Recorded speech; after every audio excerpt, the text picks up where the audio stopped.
So back in the project, it's this single review HTML file where I want to make this button work, and we will make it work with the help of sessions. But to enable sessions, we need to first dive into the settings.py file. In this settings.py file, we need to make sure that in the middleware list, this session middleware is added.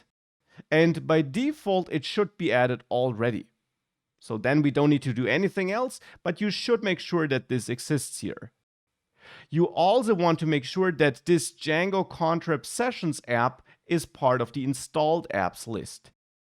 And that will then enable Django's built-in session support, and that will then all make sure that this cookie is created automatically, that sessions are managed automatically, that we get all this session magic out of the box.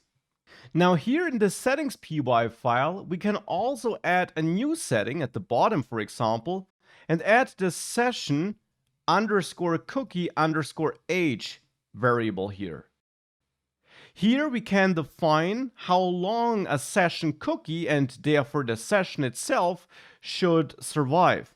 Now the default is 2 weeks, but you can set any other value, and you should set it in seconds. So for example, if I set this to 120 here, a session will only survive for 2 minutes, and thereafter it will be cleared automatically.